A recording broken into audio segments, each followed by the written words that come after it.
right, perfect. It is 1 p.m. Thank you all for joining us this afternoon for our coordinated community response session 5. This training or this discussion will be our community partnering with probation and compliance officers. We are very excited to have James Henderson and Javier Argueta joining us today. As you all know, we are streaming this on Facebook Live. So those of you joining us on Facebook, please interact with us through the chat. I will keep an eye on that if you all have any questions and or concerns. And for those of us joining us on the Zoom meeting, of course, it is a meeting based training. And so you can unmute and mute yourself. So please be mindful if you are not speaking, just to make sure that you're muted, so there aren't any distractions, if any. And if you have any questions or would like to interact with us, please use the chat. I will also be keeping an eye on that. You can also use the reactions as well as raising your hand. If you would like to ask a question, we will also keep an eye on that. So that way, maybe we can avoid any interruptions. And so please use that as well. And as David did mention, as you all entered the training, please, if you can, turn your camera on, but if you can't, we totally understand. We may be at home, we may be at work, there might be other people in the room, and so we totally understand that. But if you can and are able to, please turn your camera on. And again, if you have any questions and or concerns, let me know. There will be a survey as per our other sessions as well, and that you will receive once completed a certificate for your participation today. And if you did not receive that as well or missed it maybe after the training session, I will be emailing you that. And if there is anything that is being shared, a PowerPoint or any documents that James or Javier might have during the training, I will also be sending you that through an email that you registered with. And again, we just thank you so much for being here with us today and participating on the 5th session for the coordinated community response and this amazing topic. I'm going to go ahead and hand it over to David so he can do the introductions and we can get started. Have a good training, everybody. Thank you, Terry. Happy December, everybody. Thanks for joining us. It is my absolute pleasure to introduce both of our presenters today. I have known Javier for a short while, maybe a month or two. Awesome. And yes, and I have known James Henderson for a couple of decades, and we work together. He'll be talking about some of that today. So I can definitely let you know that James is internationally renowned for training around innovations with probation departments, and he's going to share that wisdom today. So welcome to you all. I can tell you that we're right now we're at 45 participants, and we are officially an international session right now. Hello, Mike up there in Ontario. So it's great to see all of you. Thank you very much for having your cameras on. As Terry said, we understand if you can't, but it makes a huge difference as a presenter talking to people rather than talking to a box that is dark with your name in it. So thank you very much, and I'm just going to let you both take over from here. So Jimmy, you go ahead and share your screen if you haven't already. Yeah, hey David, just and I'm kind of we didn't really discuss this before, but I'm not going to be able to see everybody because I see the presentation instead of, so if people want to interrupt and ask questions, I have zero problem with that. So they can either put that in chat and you can interrupt me, David, and read it to me if you feel that it's in line, or if you want to let them interrupt me, that will not bother me at all. Okay. All right, great. Javier, you want to introduce yourself first, my friend? Yeah, perfect. Thank you. Well, my name is Javier Argueta. I'm the program manager for the Domestic Violence Solutions Treatment Education Program, which is a repeat offender program. I'm also the program manager for the DV Early Intervention Program, DV EIP for short, and that is for individuals that have had maybe one or two possibly domestic violence cases in the past. So DV STEP is repeat offender, EIP is for low risk, low need individuals. a little bit about myself. This is going to be, I believe, my 22nd year as being a probation officer, which makes me extremely old. But it's been a great 22 years to be a part of the community I grew up with, and try to help my community be that much better. I'm proud of being a civil servant. I've been with the court now for 15 years, and I've been associated with the DV programs for roughly 8 of those years. I also was a probation officer with the drug court program for a couple of years, and I also have background with the behavioral health program here at Metro Core. So in a nutshell, it's an honor and a pleasure to be speaking to you folks. I also at the end will give out my email and my phone number if anybody wants to contact me and garner some more information. But thank you very much. Jim? Yeah, thank you very much, Javier and David. I'm excited to be here. So my name's Jim Henderson. I used to be a probation officer in Ann Arbor, Michigan. So I moved here by way of California to work on my graduate degree and did my placement at the court in 1991. So that's when I first met David Garvin. I was just a bright-eyed social worker, right? Out to change the world. Originally, I was working with the homeless, mentally ill, and chronic substance abusers because my background history was working in substance abuse.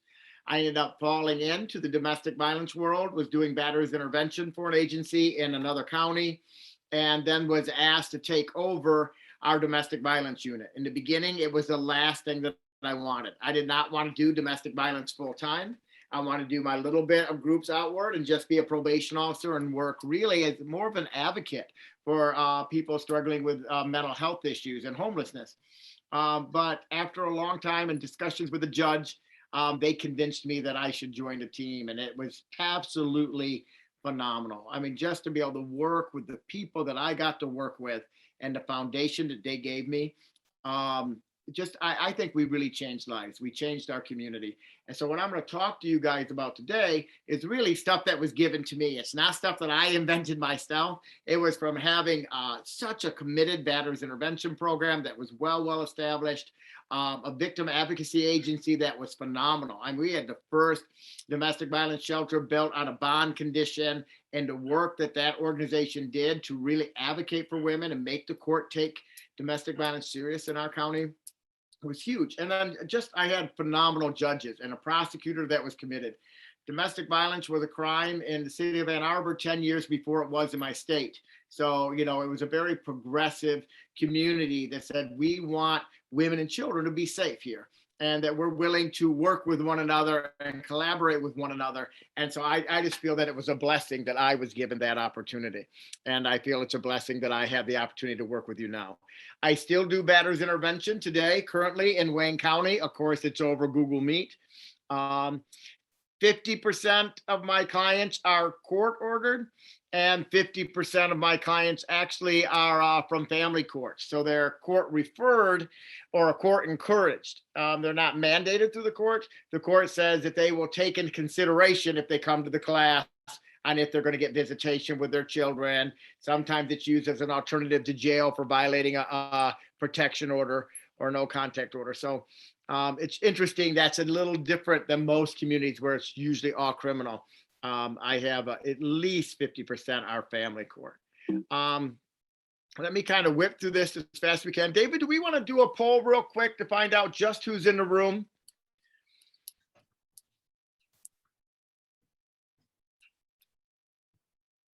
So if you don't mind answering, we're just kind of looking, if you're a batterers intervention or treatment provider, check that off. We have any probation officers, hopefully, any law enforcement victim service agencies. This is great. We have a couple others, so I left you off the list. I apologize for that, my friends. Maybe we're lucky and got a couple of or child custody evaluators. So this is pretty good. So we got 13% of you, 33% of you are from intervention programs up to 35. 8% of us are probation officers. We would have liked to have seen that increase a little bit. Maybe we can talk them into taking it at another time. Always love having our advocates here, and we'll talk so much about why you're so important to the work that we do in probation and certainly in the work that we do in intervention. So we have some social workers or mental health workers. Thank you for coming. And some others, which I should have had people write that in the chat, but that really gives us a really good way of knowing who's in a room. So thank you so very much for that. And I'm going to go on to the next slide. Whoops, how do I stop that? Do I have to stop that, David, or do you? I don't want to hit stop sharing and have it stop the whole thing. It's good to go. It's already stopped. I'll prepare the polls for you. It's still showing on my page. Okay. I don't know if I hit this, what's going to happen? Oh, crap. All right. Hold on 1 minute, guys. I'm sorry. I closed it. Oh, I didn't mean to do that. All right, there we go. So just to make sure we're all in the same presentation, right, we're going to be really looking at how do we better collaborate and work with probation and intervention classes.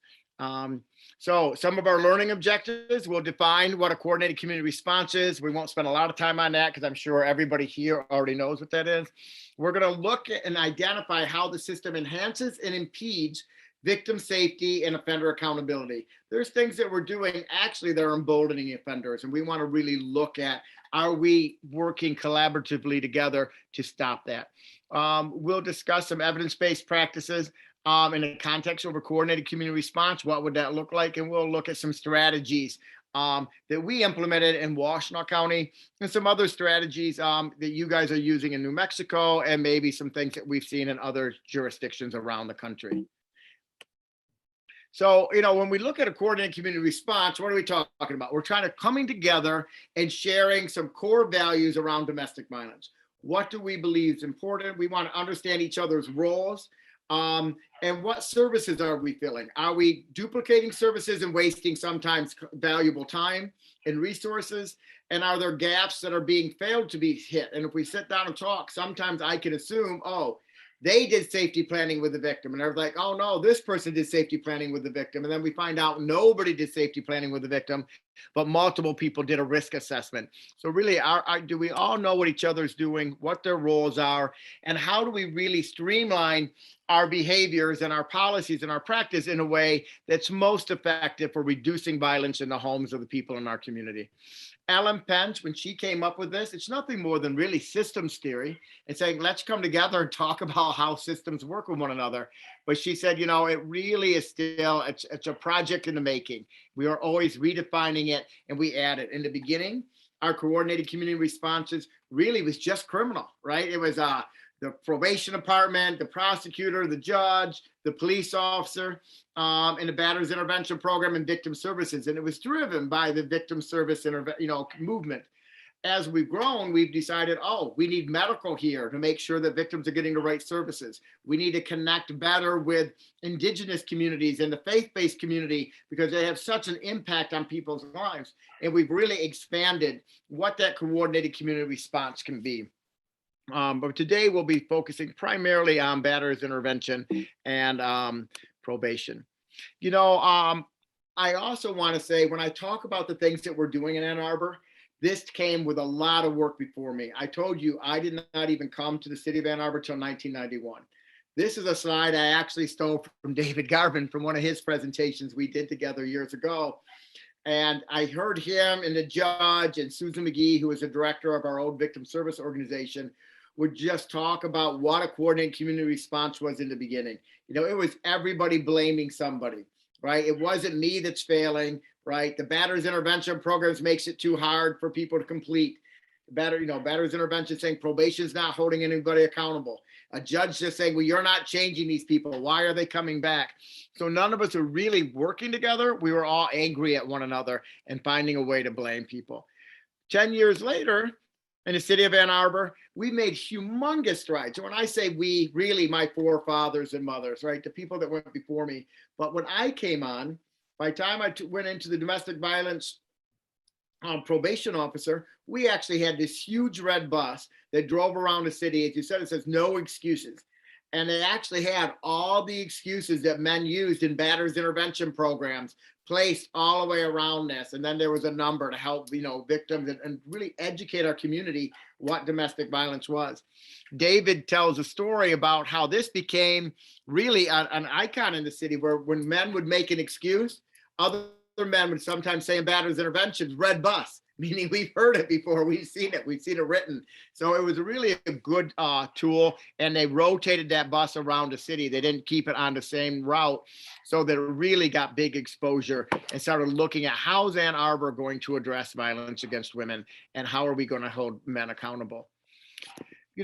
What we're asking you to do is really become a leader in your coordinated community response. One of the things that our batterers intervention program did is they hosted meetings, right? In the beginning, sometimes we'd go to meetings at their agency and talk about what they did. Sometimes we would go at lunchtime and we'd go to different restaurants downtown, so they would come to our location. It's always nice to break bread with one another. So if we're really busy, we have big caseloads, we have small staff. So if we can meet during lunch break, it gives us a time to get away from the office. I'm not answering a phone, a client's not coming. But the other thing is, think about hosting a meeting at your agency and then asking people to actually stay and observe some of the work that you did, right? We started sharing what are the values, right? What's important to our agency and what's our purpose. I was really lucky in coming to Ann Arbor that I got to go to ADA. I got to watch their orientation. I got to sit in a group. And as I started learning from what batterers intervention programs were teaching me, I started then doing the same type of stuff with our victim service agency, right? We had them come in and watch me do a pre-sentence investigation. They came in and watched me do a victim interview. First, they trained me on how to do a sensitive victim interview, right? And we learned that collaboration. And then from there, it really grew into them watching to see, do I ask questions in a way that doesn't blame victims, that doesn't pressure victims, that doesn't put victims at risk. They also watch me meet with men. Am I doing a pre-sentence investigation in a way that does not collude? What are my questions? How are they designed? Are they designed to raise awareness? Are they raised to really focus on accountability? Those were the types of things that as a probation officer, I didn't know. But by having the batterers intervention providers come and watch me do groups, having or watch me do interviews, having victim services watch me, now I'm getting experts from all around my community coming in and observing me, but people who I knew had my back. They wanted me to win. They weren't there to grade me, to tell me I'm bad. They wanted to make me as successful as I could. And then we started thinking, okay, what's our mission? We were really lucky. I told you I came from the city of Ann Arbor, and we had a fantastic judge, and we created a designated docket. And Javier will talk about that later on, about how you guys are doing that in New Mexico. But for us, we had a designated docket on a particular day where we seen all of our domestic violence cases. So it made probation could be there, defense counsel could be there. We could have a designated prosecutor for DV cases that was well-trained and understood DV. And victim services could be there on one day for half a day instead of coming in every day and wasting all that gas and time on the road. From there, we were invited by the Office of Violence Against Women to apply for a much larger grant. And we got this bigger grant. All of a sudden, it wasn't just one job, probation officer, one prevention program, and an advocate, right? All of a sudden, we're countywide with multiple judges at play, multiple probation officers, and we really needed to sit down and create a vision. What was our goal? And did we all believe in the same shared values?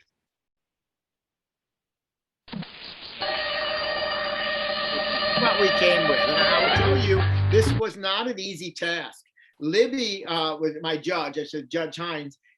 I think some of you may have seen her present already, but when she talks about this, she said we spent 2 days and cussed and discussed, if you will.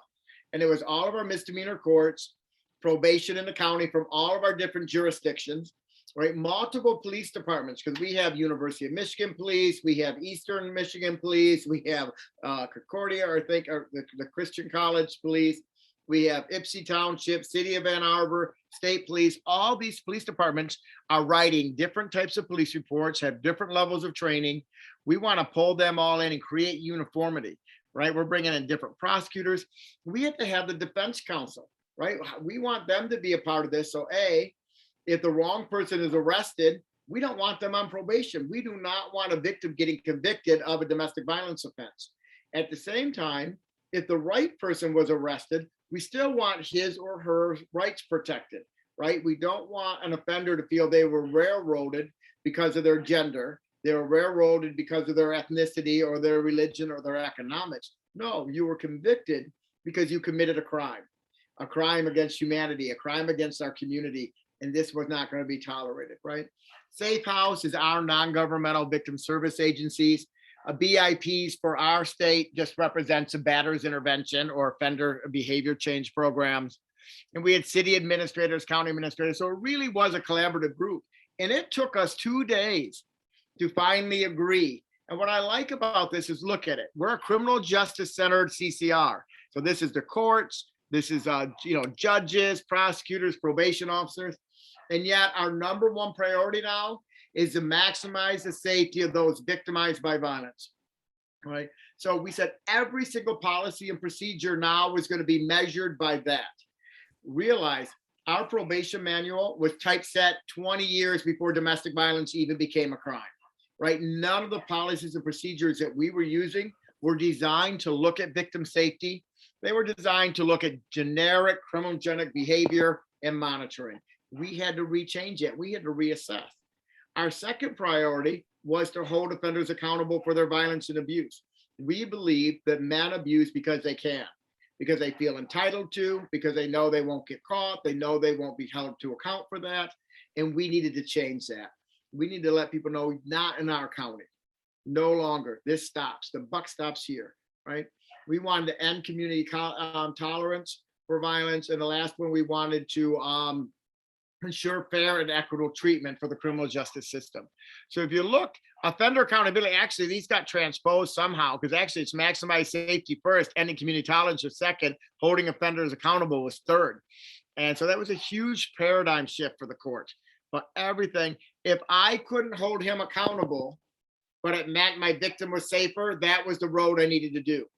That did not used to be the way it was. It was like victim safety was the shelter's responsibility, not mine. I'm just about holding him accountable. And so that I challenge you to really look at your criminal justice system and say, are our policies and practices in line with keeping the women and children or any victim in our community safe? So how you do this? We believe in a concept called therapeutic jurisprudence. All this is the belief that my actions and inactions sends a message to the victim, to the assailant, to their children, and to the community on how seriously I take domestic violence and people's use of force, right? If a victim calls me and reports a violation of the no contact order, and I don't do anything about it because I say it's a he said, she said thing, my message to the victim is, I'm not going to hold him accountable. I'm rarely going to believe you, and I'm not going to do anything. The likelihood that victim's going to use me or talk to me again has dramatically decreased. My message to the assailant, the perpetrator, is that I'm going to believe him over her, that he does not have to be held to account for his actions and choices, that orders by the court really mean minimum. They're just words on paper, and he will continue to engage in the same behavior. Now realize, this victim and this offender are not dealt with in a vacuum. This victim's out talking to her friends. And what's she saying to her friends? Probation sucks. The court's a joke. They don't do anything anyway. Don't waste your time and energy going to the court. That's a really good marketing campaign compared to my poster in the city hall, right? And the offender's out telling his friends, the courts don't believe her. They know this is a joke. Probation's a pushover. You can do what you want. So we always have to measure, what are my actions and inactions saying to the community, to that survivor, and to that perpetrator? And that realizing, even though I'm a probation officer in that role, every decision I made had clinical applications that were going to help a victim be able to come to terms with her victimization and process that and heal, and going to help an offender be able to come to terms with the idea that he made an actual choice, that there was intent and purpose behind the behavior that he did, and that he needs to look at where that came from. And if I'm not holding him to that account, he's not going to do that deep work. So preventative law, we know who's going to violate. Realistically, we have all sorts of research out there that will show us the probability of reoffense, that shows us risk assessment, and we know what to do to fix that. We need to intervene. We know that holding people accountable and a mandatory arrest dramatically decreased ongoing violence. We know that longer term batterers intervention, where men are required to complete that program and not manipulate themselves out, has made a significant difference. We know that judicial reviews matter. So we have to implement those things and look at how are we addressing risk? How are we responding to the needs of that offender? Homelessness, right? Employment, possession of guns. Are we implementing policies and practices that are getting guns out of the hands of men convicted of domestic violence? Or are we saying, oh, that problem's bigger than I can tackle, I guess we'll let it go? And we'll talk a little bit more about guns later on. We know between arrest and prosecution, the research says at least 30% of our assailants reassault their victims. My question would be, if you were a victim who chose to call the police and ask for help, who chose to says, okay, I'm going to participate because I'm in danger. And during his time on supervision, while we're waiting for trial, he continues to harass me, threaten me, make my life miserable. Am I going to have reservations that you can keep me safe? And if I don't believe you can keep me safe, how willing am I to participate in your system and possibly make this person angrier? Right now in Detroit, we have less than 5% of our strangulation cases going to trial. And really it's because of all the bail reform. We're not holding stranglers accountable. They're not going to jail. We're not prosecuting unless the victim's 100% on. The offenders know that. They're not doing anything if they don't follow through with treatment. And so the women are saying, I'm not going to participate in a system that's not going to keep me safe and make angry a man who's shown that he's willing to put his hands around my throat. It's way too lethal for them. And we have to do a better job for those victims and for those families. And I think we can do that through better collaboration and figuring out how do we do wraparound services for both the person being harmed and the person who's harming. This kind of goes into restorative policies, right? Victims should have more input into proceedings. And we believe victims should be compensated and restored back to their former condition. This is interesting. Javier and I were talking beforehand, and different parts of the country have different views on restitution. Some people believe, okay, I punch David in the mouth, I knock out all of his front teeth, he goes to the dentist, it cost him $5,000 to get his teeth fixed. His insurance pays for $2,500. Usually the prosecutor has no problem charging me that $2,500.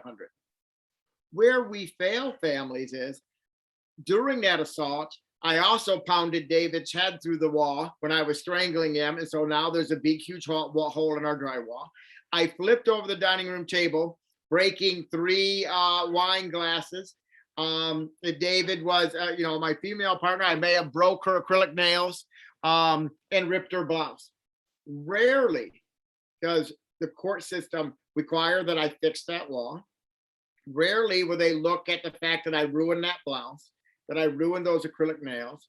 We believe that we can do a better job of actually restoring victims to pre-disposition phase if we do a better job of really looking at all the losses that happen in that family.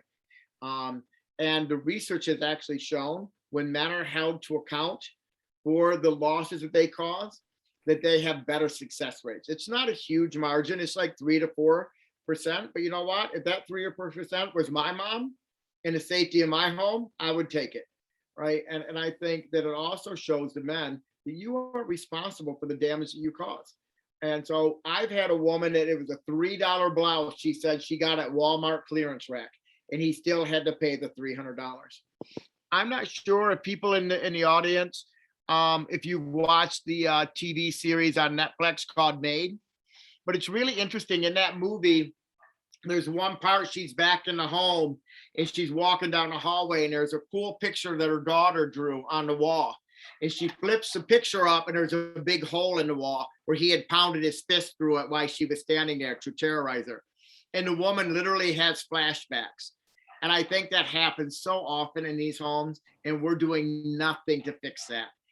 That should be the very first thing that we do, I think, as criminal justice professionals and as batterers intervention providers, what's in a home that's traumatizing or reminding your family of the abuse, and what do we do to fix that?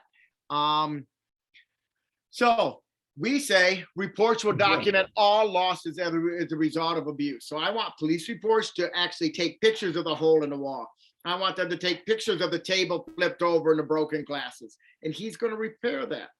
But I also want probation officers and batterers intervention officers, when we're assessing the individual, to talk to him about all the consequences and the collateral consequences of his behavior to other family members, to children in the home, to the community. What does it look like? What would restitution to my child who witnessed me being abusive to his mother look like? How do I show my child what it is to take ownership for my mistakes, to take my consequences, and to put effort into changing, right? That would be part of my restitution to my son, right? Making sure that I'm not putting my son in the middle of my arguments with my wife now, or violating a no contact order through my son. Making sure I'm not talking bad about my partner to my son. So many ways that I could work at restoring him back to predisposition phase and making some kind of roundabout amends for my behavior through my actions. Some programs are actually looking at community far more. Men Stopping Violence in Atlanta really has the men and their batterers intervention programs do different programs and engage in different activities around the state about, take back the night and just men standing up against domestic violence. They have meetings with other men in their community about things they're learning in the class, and they bring those men into the batterers intervention program to participate. And so they're really trying to make restitution really to the community by reaching out and educating the community about violence and asking the community for help. Jim, there's a question in the chat. Would child counseling afterwards be considered part of restitution? We do. Now, this is kind of interesting. When Javier and I were talking, like, we've charged men for a woman who had to break her lease. He had to pay for that. We've charged men for mileage for the victim to get back and forth to courts, right? Because they're having to take that out of their time, and paid for their time away from work when they're not getting paid for that. Because think about this. I had a guy who grabbed his wife, slammed her in the wall, and dislocated her shoulder. And she had to miss 8 days of work. What she was most pissed off about is that she had no more sick days, because most victims use their sick days to take care of their children, right? And in the beginning, I was just going to order that he pay her the money. So let's pretend it was $100 a day. So I was going to order $800. She didn't want the $800. She wanted her sick days back. And so when I really thought about it and said, okay, what is restitution? Well, she lost her sick days. We were lucky that he also worked for the Ann Arbor School District, but as maintenance, I don't know if he was maintenance or he was a mechanic. But anyway, he worked for the school district, and he had lots of bank sick days because he never took sick days to take care of the children. And we were able to talk to his employer, and we were able to transfer 8 sick days from his bank to her bank. So we went into court. Well, he did said, Your Honor, this is a non-traditional case. As a direct result of Mr. Garvin's behavior, Mrs. Garvin lost 8 of her sick days because she could not return to work with her injuries. Her sick days are very important to her because she spends these for her children, and she should not have lost that as a direct result of his behavior. We're really lucky that Mr. Garvin has a great job, and he's consistently goes to work, and he has 30 sick days banked, and his employer is willing to transfer 8 of his sick days into the victim's bank if he will sign off on that. I'm asking the court to order Mr. Garvin to voluntarily do this, sending a message to the victim she did not deserve to, she lost, taking ownership, and sending a message to his kids that when I make mistakes, when I make poor choices, I'm accountable for those. Now, before I did that, I got approval from you, David, actually, if batterers intervention, that this would be a good thing. I got approval from victim services that they thought this would really restore the victim back to predisposition phase. I got the prosecutor to agree. The defense counsel wanted to fight me, but luckily I talked the offender into believing that this would be good. Like, it would be a way to make amends to his partner. It would be a way to show his kids that he wanted to be a man of integrity. It'd be a way to demonstrate to the judge he was taking ownership. So the defense counsel didn't buck me that much. because I kind of had this community recommendation about what restitution would be. So there's been some question on if we could even order restitution to be paid to victim services for providing counseling services to victims and children. And we never did that, but we did talk about it some back at the old CCR meetings on if we should do that demand. We just never had a victim come in and say she was receiving services from them and ask for that to be ordered. And we would have played with it. We would have looked and seen if that could work and how that would work. Now, with the children having to see counseling because of the night terrors, if that's directly related to my abuse, there's absolutely no reason why you could not order it and should order it. I think you should. I should be responsible for the damage that I did to my kid. And the other issue really, are worried about, go ahead, Javier. Go ahead. no, I'm sorry. Go ahead and finish that, and then I'll jump in right I was after. going to say, some people worry that, like restitution's in the future, right? So, and you kind of want to say, okay, Jim, you're going to have $2,000. The judge has sentenced me today, but my counseling for my child is going to be ongoing and may not even happen for another 4 months, right? So you're going to have to kind of keep that restitution open. And I've had the judge keep it open, and then she says on record, if there's an objection. So let's say Javier is the offender, and I'm recommending that he pay for his child's treatment for this, and the judge is going to order it. And then she says, Mr. Javier, if you feel that this is inappropriate or it's gone beyond what you are responsible for, you have a right to have a hearing, and we'll bring that before the court, and we will hear that. And Mr. Henderson will need to provide evidence and proof, and you can provide any of your documentation. We've never had anybody take us up and challenge us on that, but I never abused it, right? We used it very selectively, and we did a really good job talking to that offender about why this is important, why it's necessary. But go ahead, Javier, what were you going to say? Yeah, and really quickly, the great thing about DV Step, which is our repeat offender program, is that we actually give treatment to the survivor of domestic violence and children absolutely free. So we do have a provider here who does assist us in giving out that treatment. So anybody who comes into DV Step will get those services paid by the court. Our early intervention program, EIP, our probation officer is wonderful about assisting any victim or survivor that wants that treatment, wants to see about getting any kind of counseling or education and so forth. So she does a great job of that. But like I mentioned before, or I believe it might have been mentioned by Jim earlier, it is about ending domestic violence, and is that cycle. And if we can get treatment and education to children who witness that, that's a start where we can hopefully curtail that once they get older, they get into relationships and they don't start acting out or seeing the behaviors that their parents might have done when they were a child and so forth. So for us in our program, it is definitely key to get treatment to not only the survivors of domestic violence, but to the children. Javier, Gail had a question and she wrote, I missed it. Which court does help with these restitution items? So is it all courts in New Mexico? Is it just specialty courts? I can only speak for Metro Court. We do work with the district attorney's office to seek restitution for all the advocates out there. When you're speaking with survivors of domestic violence, please, one thing that it is about documentation. It is about saving those receipts, all those things. So when they can, when it does go up to court or goes up to a plea hearing, they can give all that documentation, receipts that were, from a broken phone, because those are the ones that we usually see is that, interference with communications where, there's a domestic violence incident. The victim will try to use her phone to call law enforcement. The defendant, the perpetrator, will get the phone and break it and so forth. So those are things that if they can save receipts that shows that they have purchased a new phone or their insurance for that phone was, $250 for the cost to replace that phone. Those are things that we look at here at the court and so forth. So both EIP and domestic and DV Step we do allow restitution. We do work with the DA's office to try to get those things for the survivor.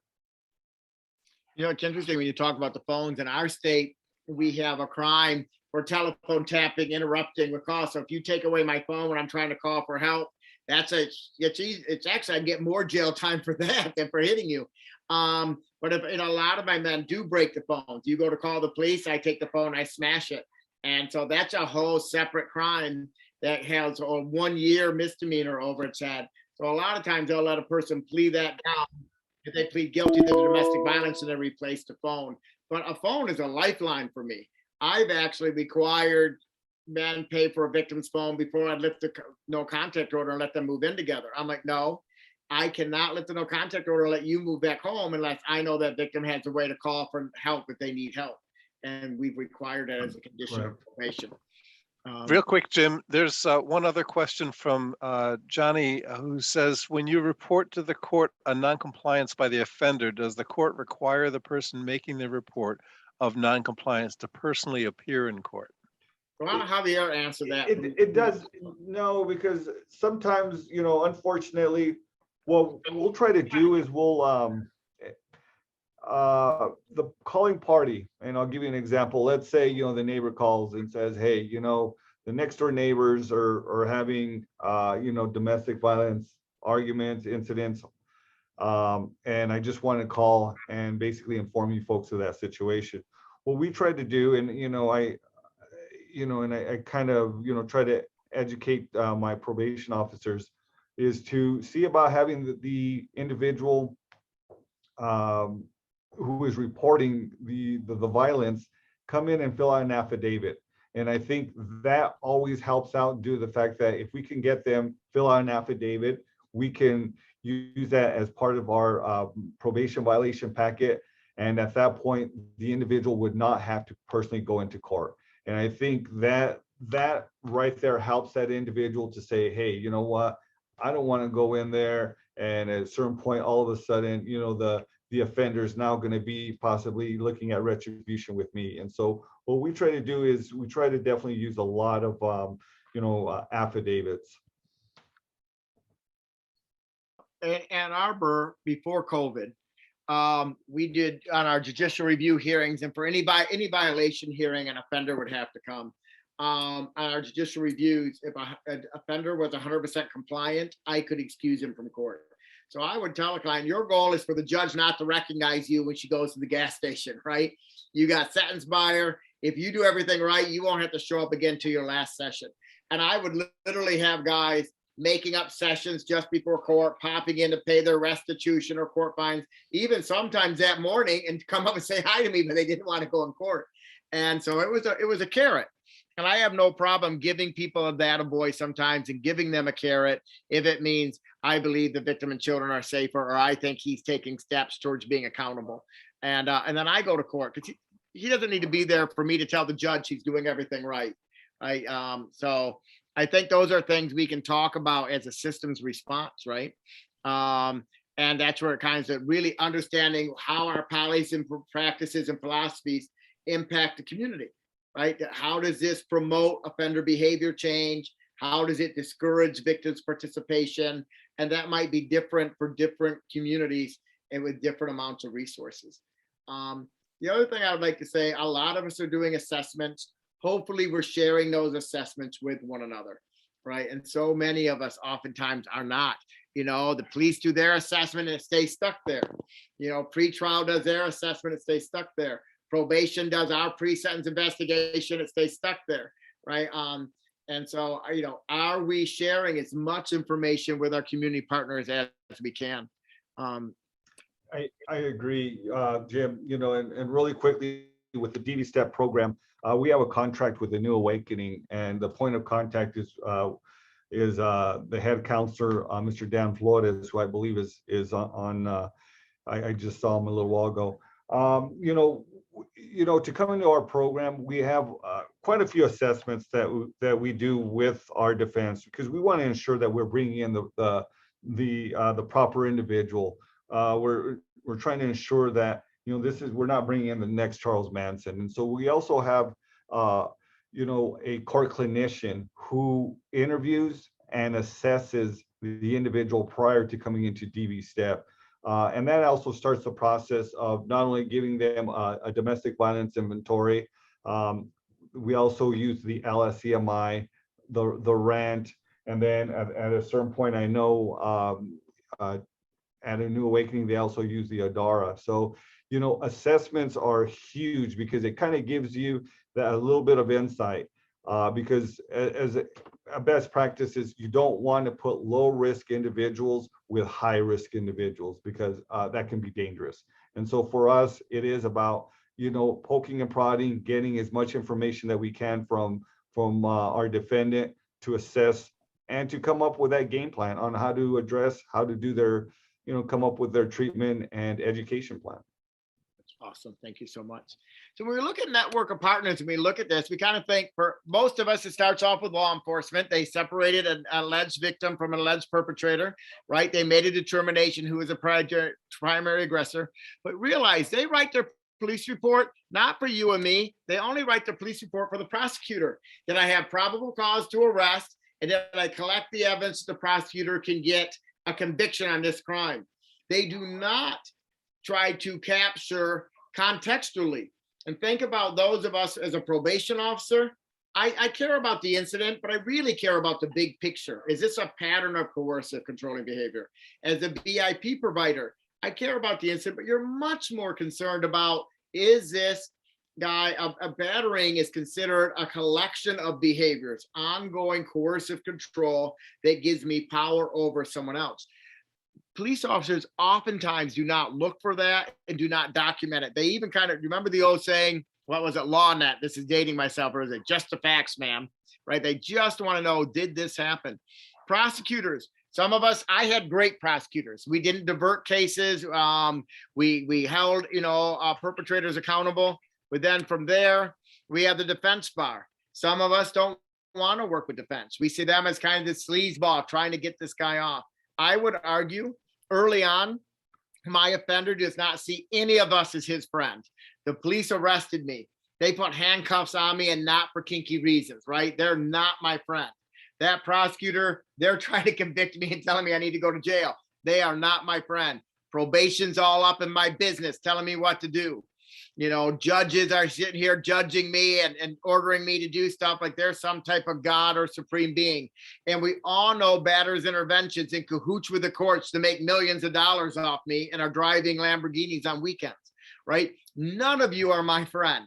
The only person who I think has my back is that defense counsel. And think about this. We all have haters, every single one of us. As grown-ups, what do we do about our haters? As kids, we get upset. As grown-ups, we tell haters this, right? Move on. I don't need you. You don't have to agree with me. This is my belief. This is who I am. That's what our offenders are doing. Move on. They're not saying it to your face because they don't want to go to jail, but they're ignoring. But the one person they listen to is the person who they think has their best interest at heart.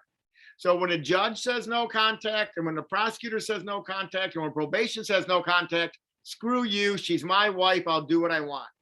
When the defense counsel says, Jim, if you call her and that probation officer finds out, he's going to tell that judge and the prosecutor, and they're going to send you to jail, and I'm not a good enough attorney to get you off. Charge going to have act.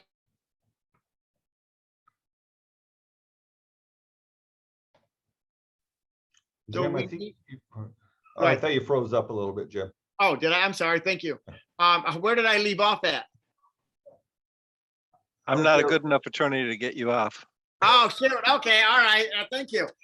So, but if that attorney, so I will believe him. If he tells me, Jim, if you do these things, you're going to go to prison. You're going to go to jail. I don't want to see that happen. I'm much more likely to listen to him early on than I am to any of my other partners.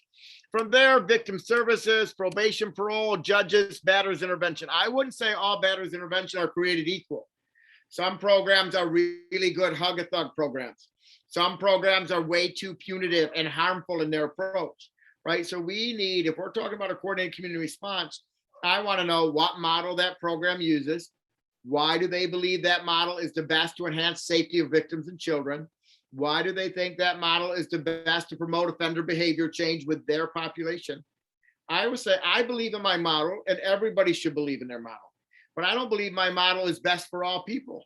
I think there's some people who would do better in Lisa Mitch's program, right? House of Ruth, which is in Baltimore. And their program was designed for their community and their population, right? I don't have a lot of clients that I think would fit in their population better than mine, but I do have some. So really knowing, is my program even designed for the community that I work? Does it culturally fit? Does it, does everything about it, does it mesh? Your 911 calls, you got all these people. What we want to do is create a wall of accountability of offender. We want him to know that we're all watching you. We're going to hold you accountable. We're going to support you. And we're all rooting for you to make it. But if you don't, we're going to catch you and we're going to hold you to account. And then we want to create a wall of support for the victim, that she knows law enforcement has her back, the prosecutor has her back, that victim services has her back, the probation and parole are victim-centered in our approach, right? That the judge is working towards her, that batter's intervention keeps her central in all their decision-making. And so really look at your community. And the best place to know if I'm doing that is by doing this collaboration, going, watching batter's intervention, having them educate them. Can I do my work synergistically with the batter's intervention program? Can I teach the same thing they're teaching in group? Could I discuss that in my private sessions with him at a home visit, right? If he comes in and complains about a policy at the program, do I understand, like, well, why would a program want you to always use your partner's name instead of labels? Why would that be important? I have to understand that as a probation officer in order to work synergistically with you. And that's through conversations. And sometimes I don't agree with batter's intervention. Sometimes we hit heads. And then, they got to educate me. I got to educate them. Sometimes they might move a little bit. Sometimes I might need to move a little bit more. But that's when you bring in a third person. Okay, I disagree with you, Mr. Garvin. Let's go talk to victim services and see what they think, right? We pull in other partners. And then you say, all right, 5 people sided with you. Maybe I'll move a little bit that way. But that's what I think true collaboration is. Dave, can you do this poll real quick? So what we're wanting to know is, for you BIP providers, do you get a copy of the 911 call? That'd be the call that I called for the police. Do you get a copy of the police report? Do you get an LAP Dale or any type of risk assessment that's driven from the police department? Do you get any PSI or risk assessment driven by probation? Do you get orders of protection, child custody evaluations, or victim impact statements? On this poll, do you want that you get it freely, or do you have to ask for it? Well, at least, so if you're saying you have to ask, that'll be interesting. There's not that many, there's only one person answering that they get them. So is that you? I have to ask for every report, like police report from the police departments. Okay, all right. So we'd really like to speed that up, wouldn't we? Shortchange that. So look Absolutely. at that. And I'm going to just jump in really quick, Jim. No, this is great. I want you to, yeah, thank you. The more information that our treatment providers has on our participants, our clients, it's going to give us a bigger window on how to proceed with their game plan on their treatment and so forth. And so, and we all know that people, our defendants, will tend to minimize. Domestic violence offenders, they're manipulators. They're going to say one thing to one person, and then guess what? They're going to say the total opposite thing to another. And so when we are able to share vital information, especially these assessments, which are key to determining how we're going to work with these individuals, I mean, it's huge. And so for us, being able to share that information with our treatment provider, and vice versa, when they complete their treatment assessment, their intake, they send us their information so we can share and see what, how they answer these questions and so forth. And so that gives us a little bit of a better outlook on who we're dealing with. If I may. Javier, can I ask you, so you send 100% of your police reports to the service provider. Did you have to get permission from the police department to do that? No, we did have to talk to administration. What we usually do is that we black out certain vital information and so forth. but for the most part, it's just one of those things with, yeah, we, black out the social and so forth. But for the most part, it was something that we had to talk to our administration to do. So this is where, collaboration really comes into play. So when we looked at getting police reports to the probation department, to the batterers intervention program, at one time they were just going to send all the batterers intervention, all the batterers or the men in the program would have to go to a program and bring that in, right? And there's a Freedom of Information Act, they can get it. But do I really want men who haven't read the police report going and getting the police report, having a copy, maybe showing it to the community, try to embarrass the victim? I mean, that was not a good response. It wasn't our report. In my state, the police report always belongs to the police department. So I can get a copy, but I can't freely share that.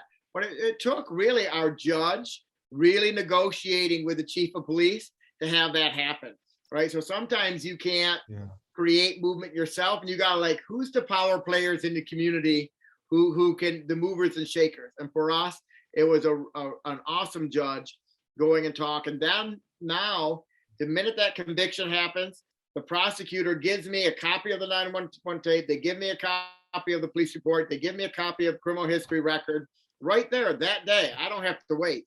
And then I'm going to send him to the program. I can send that information immediately. So really looking in our communities. But I like this. Only 2 people got the 911 calls. 11, 55% of you do get police reports, but that's still kind of slow. 10% get a risk assessment done by the police, but not all police even do that. Some of you are getting the pre-sentence report or risk assessments from that. That's awesome. I'm surprised so many people are getting orders of protection copies. That's not very likely in the country, and it is here. So I'm very impressed to see that. And really quickly, Jim, PSRs, and I just want to go back a little bit to pre-sentence reports or PSI's pre-sentence investigations. I mean, that's a wealth of information. If you can get that, from your probation department to the provider, that would be huge, because a lot of that information, I think, is vital, and it's getting that full picture on the client and so forth. I know in reference to orders of protection, you can go on to NM courts sometimes, and sometimes they might be in there. So I think that's kind of a good way to possibly get those orders of protection through that website. That's awesome. Thank you so much. Can we go, David? I think we got another poll, the next one over for the other group. And this one would be, this is the poll for BIP providers. Is this the next one, or is, all right, yeah, poll for supervising officers. So this is, I'm asking you probation officers only, or probation, parole, pretrial, any supervision officer. If you get the 911 calls, if you get the police reports, same questions. Do you get orders of protection? Do you get child custody evaluations or victim impact statements? If you got any of those, will you let us know?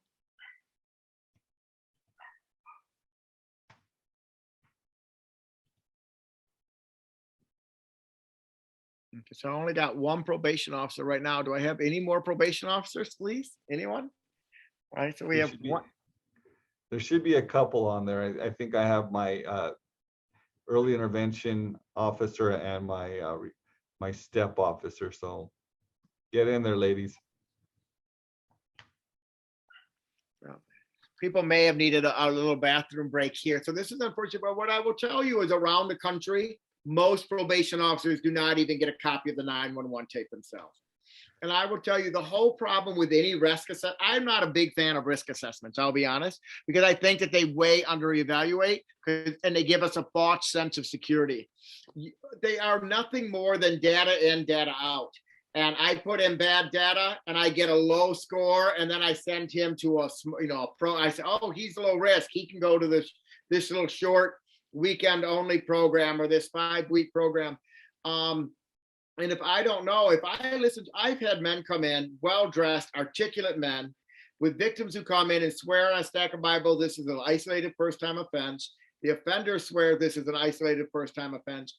But then, and it's minor, it was no big deal. And then you get the 911 tape and the absolute fear that you hear in that victim's voice. And the client doesn't sound like Denzel Washington anymore. He sounds like the spawn of Satan. and the terror you hear from the kids screaming, you're always doing this, you're always doing this. So like, well, this is not an isolated issue. And I would tell you, if you listen to 911 tapes, it will change the way you assess the men and women you're working with. Totally change. You will hear even sometimes women who are charged, when you listen to the 911 tape, you're like, she wasn't a perpetrator. That woman was scared to fucking death. Excuse my language, right? But she may have got arrested because she did resisted violence and he had the mark. But if you actually did an investigation, went and looked at prior orders of protection, went and read prior police reports, went and listened to those 911 tapes, it will change and help you understand. So many of our men are so engaging, so articulate, so bright, so polite that it's easy to like these men. And we should like them. We're not supposed to hate them. But I can really misassess. So my thing is we need to look at every possible tool, every assessment that was done on that individual I want. I also agree with Batter's Intervention, who are doing interviews with men and only talking to the men and not having victim impact statements and not knowing the criminal histories, can often get misled by a very articulate, bright speaking person. So just think that I would encourage us to talk about, can we get a 911 call? Is it important? Now, if your program's just a lecture program and you're going to treat everyone the same anyway, then it probably, maybe it doesn't matter, but if we look, most of these supervising officers are saying they're not getting the 911 calls. So some jurisdictions, that's all digital now and easy. In mine, it wasn't digital. It's really hard to get. We had to, but then we finally got the prosecutor because they all listened to them. And they're like, you're listening to it anyway. You got the conviction. You don't need the tape anymore. You're just going to throw it in the file. Give it to me. And so once we created that policy, it was easy, but it took a lot of begging and a lot of negotiation why that was important. Now, probation departments around the country, they just got to get a password and they can go in and listen to it. It's all digital. So check with your jurisdiction if you're not getting that. Is there any ramifications to getting it? Would it be good? Would it help me understand who I'm working with? Would it help me assess for lethality and risk? That's the biggest thing I want to know. Is it going to let me know? And am I wrongly assessing men and putting them in a wrong track of supervision or programming? All right. So I think you were going to talk about this. Javier, did you want to say anything else on it? You're muted, my friend. I know, I do that too. All the time. I'm still not used to this. So I'm going to just go over a couple of things that were in the chat, and I believe Johnny Trujillo mentioned that you cannot get order protections through NM courts, so I misspoke. We usually get them through our Odyssey, and so at this point, yes, I believe you cannot get orders of protection. They are mentioned in NM courts that there is, there has been, I believe, a request for an order of protection, but to actually get the order of protection through NM courts, that is incorrect. So I did misspeak on that. There was also, I believe, a request on, or somebody had asked what a pre-sentence report is. So basically, a pre-sentence report it's a report that is requested by the judge when someone pleads guilty or no contest, and subsequently the sentencing date is set 2-3 weeks out. So at that point, as the probation department, I'll have one of my probation officers interview the individual, gather vital information from NCIC. We do a background check to ensure what kind of criminal history this individual has.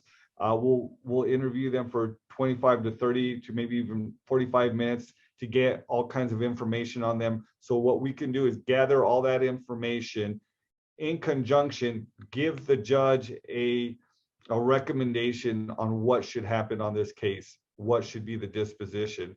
And so that's basically a pre-sentence report. So that way, when the judge goes to sentence the individual, she'll have a report on this individual, and we'll have a little bit of a clearer picture on how to dispose of the case.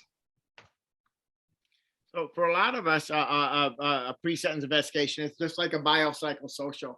Now, I would say you have our traditional way of doing it. We really changed the way that we did ours when we started having a domestic violence court. We started looking for when you look under family, what would be indicative of risk factors under family? What would be indicative of risk factors under economics? So I want to know who controls the money in the house, whose name's on a checkbook, whose name's on the credit cards. All these types of questions that we don't traditionally ask a drunk driver or a shoplifter. So we can really change if we start talking to our partners and say, okay, and batterers interventions, the best people to train probation. How do men use economic coercion? What types of questions would I ask under economics in the household? How do men use, isolate? So you start looking at these different things, and we can start dividing those up and kind of finding tactics that men will share through that pre-sentence interview that gives me a better, fuller picture again of what I'm up against. So all great things to kind of consider as you're doing these collaborations. Yes, and really quickly on a PSR, we also interview the survivor of domestic violence. We also, at that point, put in a statement of first what transpired, secondly what she feels should happen in reference to disposition and so forth. So, and like anything, the survivor of domestic violence is probably going to be the best person that you're going to get the most information from, and so for us, anytime that we could speak with that survivor, not only speak with them, interview them for this report, but also get vital information. So later on, if they are placed in this program, we have a little bit more background on the individual. That's awesome. So the next slide, we're talking about thinking more holistically. I really challenge us to think about this. And for batterers intervention, I'd really like you to kind of advocate for yourself and push to court. And for probation, I really want you to kind of think why we do this. No matter what crime I commit, they will assess me at probation through their pre-sentence investigation to see if I have a drug or alcohol problem. And rather I was drunk or high at the time of the offense, if you guys determine that I have a drinking problem or drug problem, you're going to require that I not drink or do drugs. You may require that I do regular testing. And it's very highly likely you're going to require some type of treatment for me. Now, if I have mental health issues and struggling with different types of disorders, you oftentimes will require that I take my medication as prescribed. You may order that I see a trained professional and follow all recommendations. Yet, if I commit domestic violence, but I don't get convicted of that, the world throws a fit if you try to send me to a batterers intervention program. So I had a guy, clearly a domestic violence incident, but the police gets called, he splits, right? He's drunk, he gets arrested for drunk driving. The victim does not participate in the criminal case to get him convicted for the DV, but we have pictures, we have a very good police report. In doing my pre-sentence investigation, he does acknowledge multiple forms of abusive tactics. He doesn't acknowledge physical abuse. He's not a dummy, right? He's not going to tell the court what he's doing. He's going to minimize and engage in all of that. But he gave me enough to know that this guy's jealous, he's controlling, he engages in isolation, he controls the money, he has a drinking problem. When I went in and asked the court that he do a batterers intervention program, you would have thought I asked it for this guy like to have his testicles removed. Like it was like he's not charged with DV. I go, so? Right? Most of my DV guys are not charged with the use of alcohol. It's legal, right? But if we assess that he has a drinking problem, no one has a problem with me sending him to a program for drinking, right? So it's not illegal to drink. It's not illegal to smoke pot right now in my country, right? So in my state. So, we can really do a better job of saying we're going to look at families holistically. If this guy has a pattern of coercive controlling behavior, he has some orders of protection out here. He has some child custody things that made some pretty strong allegations. And I got him here for drunk driving. Why aren't we sending him to batterers intervention? The research shows men who batter when they drink are significantly more likely to batter, right? Not that alcoholics are more likely to be batterers. I didn't say that. But if I'm a batterer and I drink, she's at significant increase. So I would really challenge us as probation officers. If there is red flags that this guy has power and control issues, coercive controlling behavior, at a minimum, let's start working towards having him assessed by a trained professional, like I would with someone who I suspected a severe mental health issue. I would say you need to go get an assessment and follow all recommendations from a trained professional. If that's not me, I'm going to use you. So we should really be pushing that, and I also think I wrote on here, is shorter an option, and should it be? I believe that there's some guys who are on the cusp, right? He engaged in a controlling behavior, but there's no pattern of abuse. So I wouldn't label him a batterer, but I would say that his behavior modeled those of coercive controlling men. I don't think all of those men need the long, full-term intensive programming. I'm okay with a shorter program of some sort that's for education. We even did that in Ann Arbor. We created a shorter program for these young college boys who are just starting to exhibit controlling behavior but had no history. First, they just moved out of their homes, right? This is their first time they had an opportunity to engage in coercive controlling behavior. The problem with that, if you create a shorter program, you'll move a bunch of people down to it instead of moving more people down here up to it. What I'd like to see is these programs created for these guys who are getting nothing can get some lower level education and hopefully avoid them coming up here. What happens is this program gets created, nobody down here changes anything, but we take a bunch of these guys and put them here. So it's always scary when we look about these shorter options, but I think it's worth discussing. Is there a group of people in our community who are not being referred to for services? And are we failing them? And are we failing their wives? I'm always so sad when I get men in my batterers intervention program who've been arrested 1 or 2 times for domestic violence and were never even sent to programming. And I go, isn't that a shame? The injustice the court did to you by failing to give you an opportunity to look at yourself and change, right? And they thought they're getting a break, and now they're charged with a felony because it's the 3rd time. We can do better. We can try to intervene with families better, I think. So some pathways. I want to talk a little bit about this. In the old days, it took us forever to get guys. And then actually Javier and I were talking, or something, maybe it was David, that sometimes people get a year-long program. They get a year to do it, and it takes them several months to get in the program, so no one can complete it. And that's what happened to us. We'd send these guys to a year-long program. There's no way to complete the program in a year anyway, because they're closed for Christmas, they closed for Easter. So 52 weeks is going to take me longer than 52 weeks to do it, unless they allow me to do some makeup groups on alternative weeks. But our guys, we would wait, they'd have to get sentenced. Then I would mail a referral form to the batterers intervention program. The batterers intervention program would mail a packet to the man who was being sent. The man would say he never got it.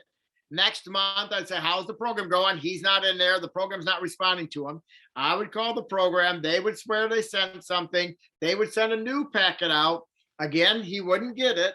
Right now, we're 3 months into probation. He's done nothing to get in the program. So now I'm fed up with him. I violate him. I take him to the judge. The judge just yells at him, Javier, I told you to get in the program. You get in the program. Now we're 4 months into probation before he ever gets into the program. And then he gets there, he attends a couple, he misses a couple. He's not even going to have half the program completed by the year. We decided to change that. We talked to David and said, hey, let's cut out. Why am I mailing you a referral form, and why are you mailing the client a packet? Give me the packet and I'll give it to the client. Saves me a stamp, saves you a stamp, and I know the client was given it. He can't say you didn't mail it. I believe the batterers intervention program mailed it. They want the client, but let's just cut it. We don't have to prove it now. I know he was given it. Then we created a voucher system. Our program gave a sliding fee, so my poor guys could get into the orientation at a cheaper rate. I said, can I determine that level? So now what I'm doing is we would meet with a guy and I'd say, Javier, the judge is going to send you to a program. I can't send you to one, but I know she's going to. 99% chance she's going to send you because that's what the statute suggests we should do. Here's our program. Let's talk about your options, right? So we talk about, and he's going to go to the ADA program. Well, lucky you, they have an orientation this next Thursday at $75. Can you afford that? Javier throws a fit. I don't have $75. I just got out of jail. I had to miss 3 days of work. Javier, deep breath, brother. Center yourself. So calm down. How much can you come up with? I can't come. Javier, how much can you come up with? Maybe 40 at max. Okay, I'll tell you what. I'm going to give you a voucher to cover the remainder. All right. So I'm going to cover $35 of it. But it's only good if you go this Thursday before sentencing. if you don't go this Thursday, you have to pay the 75 and you'll start on this date. Does that sound fair? Thank you, Mr. Henderson. Now, if you go early, you're going to save that $35, Javier. The judge will know that you're taking this seriously. You'll send a message to your ex-wife and to your kids that you're taking ownership and you're going to take business. I think there's a lot of pluses for you. And if you hate the program, you can beg the judge to send you somewhere else. It's all win-win for you, isn't it? It sure is, Mr. Henderson. I gave him the voucher. We went from having literally at 30 days into probation, probably having less than 5% of our guys in batterers intervention.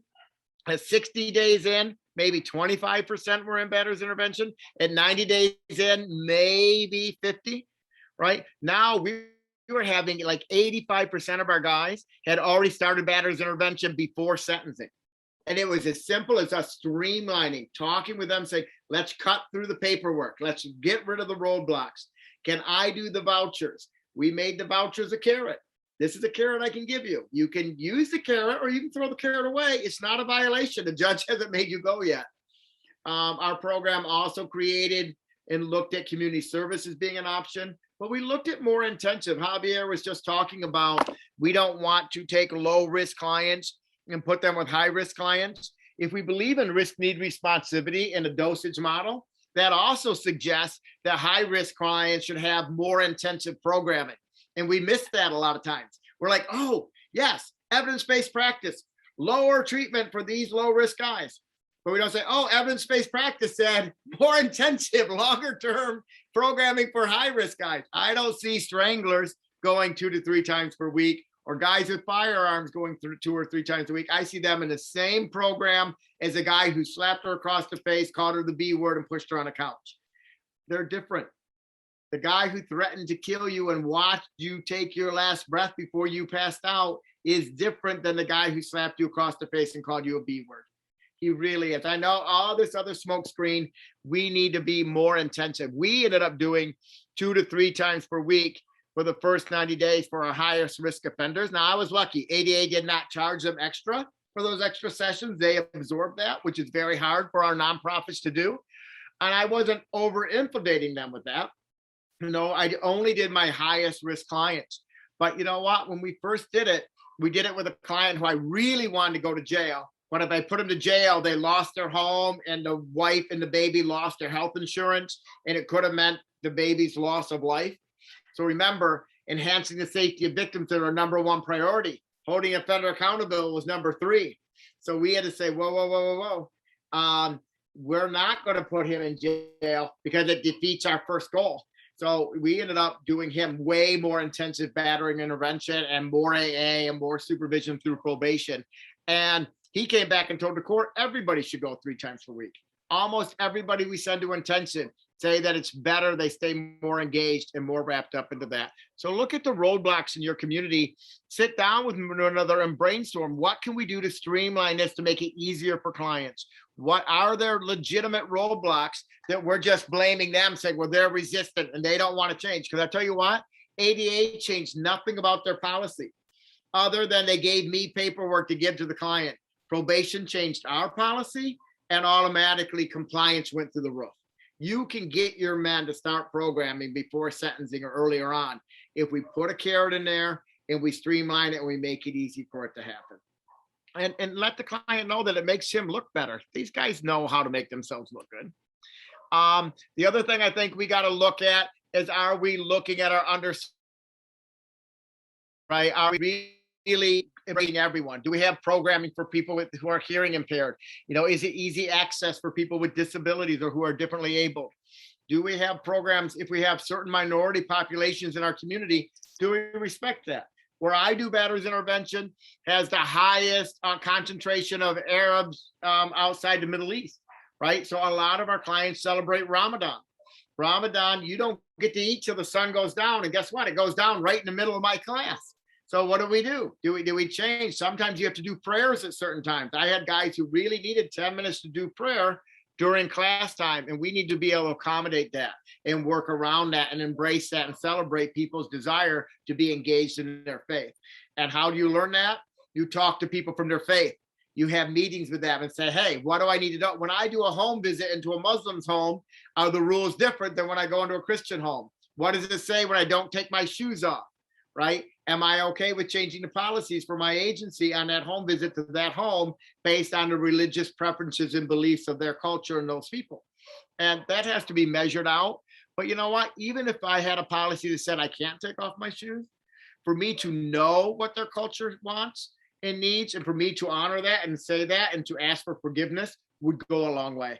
I would take off shoes and repeatedly have people say, it's okay, Mr. Henderson, you don't have to do that. And at the end, thank me immensely for showing respect for their traditions. So we could do a better job embracing people, and CCR is a perfect way to have that happen.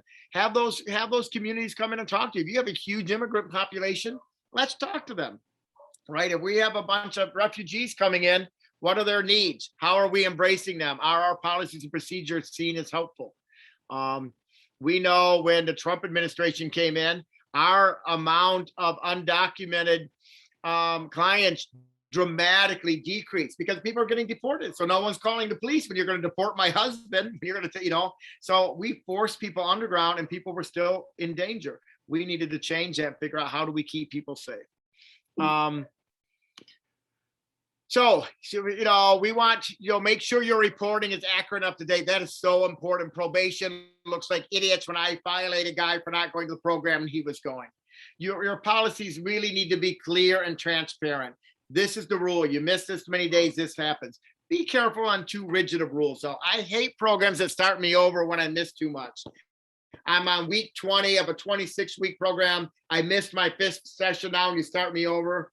And there's all of this money, all of this time. And it's not like I'm not learning. Start me over because I'm resistant. I haven't progressed. I haven't changed. I'm engaging in other behavior. But some of our rules sometimes might get a little rigid and we need to talk to our partners. Do these rules make sense? Are they punitive? Do they really help the client? So I know accountability is important, but really we want to make sure our practices are clinically sound and going to actually advance our cause, So we do believe victim safety trumps offender accountability, right? I already talked about that. Now, for me as a probation officer, the first thing I had to do, and I know what David does with his staff, is we went through the same 40-hour training our non-governmental victim service offers all of their new employees. They do a big 40-hour training, like 2 weekends and like Thursday night for 2 weeks. I went through that training. They were suspicious of me. Like, why would you want to come? Like I'm like some investigator. I needed to know what services were available to the women who are in danger of my community. Who do I connect them to? What do they do? And when I went to that training, who I seen one day training? David Garvin and Michael Jackson, 2 guys from our Batterers Intervention Program doing a training to advocates on men's use of violence. So again, for me as a brand new probation officer, fresh in this work, I'm able to see role modeled in front of me the collaboration between Batterers Intervention and Victim Services. They're there training all of those advocates on what they can do. So, go to these, that was my requirement before I'd take the job. The judge had to authorize that I could do 40 hours of the training there and the court would cover it. They didn't charge us, but they covered my time, right? They taught me how to change the way I did victim interviews. I'm an interrogator, all right? You lie to me, I call bullshit. That's what I'm supposed to do as a probation officer. I find you in lies, I do an investigation. If I treat victims like that, they feel traumatized and don't talk to me again. I had to do a whole new way of interviewing victims. Who's better to train me on that than victim advocates, right? It just changed the way that I interviewed victims. My whole goal was no more tell me everything I need to know about this guy so I can hold him accountable. It's to help me understand your situation so we can make recommendations that help you and your children stay safe, right? So it changed the whole way that we ask questions. So look at how we can do a better job on that. I would require, if I owned a Batterers Intervention Program, every employee would have to go through the training at the non-governmental victim services. They would have to know. And if I ran a probation department, every probation officer would have to go through that training. I just think it's absolutely the foundation of the work that we do. In order for me to be victim-centered, especially as a white male, I think I have to hear those voices and see what the services that are available to that population. So I really encourage you to do that. And then to invite victim advocates to your training, right? If I do a probation training, we always invite advocates to tell me if I'm saying shit that's wrong, right? To hold me accountable so they know what to tell victims to expect when they work with me or my agency. And same thing, if batterers intervention programs doing in-services, bring probation, invite me to come sit there and learn what you do. Invite victim services to come see what you do. It's great for us to get out and meet you and talk to you. And if you have horses, you can take them over horseback riding. That's what I did with David Garvin once. We had a meeting. I said, I took him out riding. Great way to kind of break bread, get to know each other separate from our offices. You know, our primary responsibility, obviously, is that justice is accomplished. I'm going to whip through that. I'm not going to play this video because we're just running low on time. It's just really what happened in this video is when the judge confronted the offender, he never addressed the danger. He strangled a woman, was convicted, broke in her house, strangled her, tried to kill her. She passed out. She urinated on herself. And when he went to court, the judge lectured him on how his drinking causes him to be violent and what's he going to do to address his drinking. Never how his violence endangered the victim and what was he going to do to assure the court that the victim would be safe while he was out on supervision, right? Changing the message, changing how we hold men accountable. The message to the victim was, they don't give two shits about me. They only care about his drinking. The message to him is, my only problem is my drinking. It wasn't, no, it said I'm a strangler, that I did a breaking and entering, that I did ongoing harassment, and I could have been charged with attempted murder, right? It could have been handled way more seriously. We say, yeah, go ahead. Were you saying something, Javier? No, excuse me. I'm going to just jump in really quick because I Yeah. know there was a couple of things or a couple of comments in our chat. Oh, please, yeah. Thank you. Mr. Pena asked about how about an agency who forces clients to complete all their assignments even after the client attended the mandated 52 sessions. And I can only speak for our program here with the DV STEP program here at Metro Court. Yes, at a certain point, our program is 1 year in length minimum. However, sometimes it does go on to the next month or the next month, just due to the fact that we want them to be accountable to complete not only all those mandated sessions, but we also have them do parenting classes. We also have them do trauma-informed therapy, which is similar to a seeking safety class. And we also have them complete moral recognition therapy. And so sometimes with the MRT, some of our clients kind of drag their feet in reference to, doing their assignments and so forth. So at a certain point, if they drag their feet, guess what? It's gonna go ahead and make their programming just that much longer and past the 52 weeks and so forth. So I know for our program, it is about ensuring that they are taking full accountability and completing the full program. Interestingly enough, some programs use word weeks, some programs use the word sessions. Some programs aren't putting dates on them anymore. They're not putting numbers, they're doing domains. Like a measure, the DVRNA out of Colorado really looks at measuring certain domains, and men have to achieve these certain markers to be considered done. I know when I worked in residential substance abuse programming, we didn't used to go based on time. There was a period of time you could get out, there was a minimum, but there was no maximum. It was based on really certain behavior change, right? And clients who struggled. Exactly. I tell my clients, it's a self-paced program.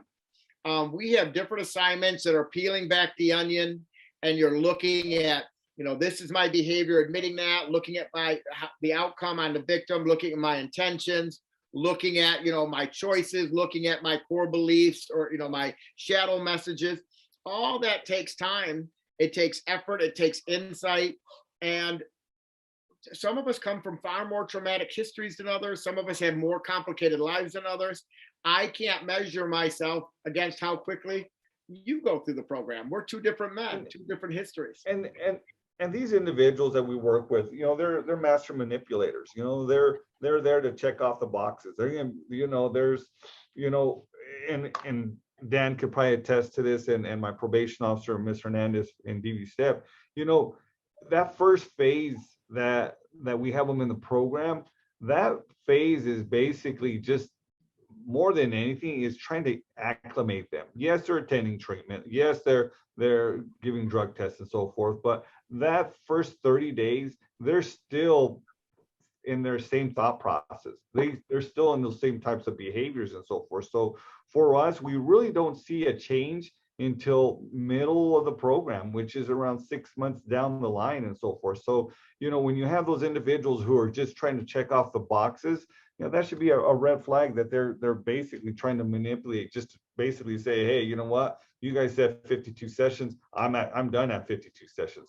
And like what Jim just stated, everybody's different. Everybody's going to possibly, take in information, be educated in a different way and so forth. So for some people, it might come a little quicker. For most people, it might be a little longer.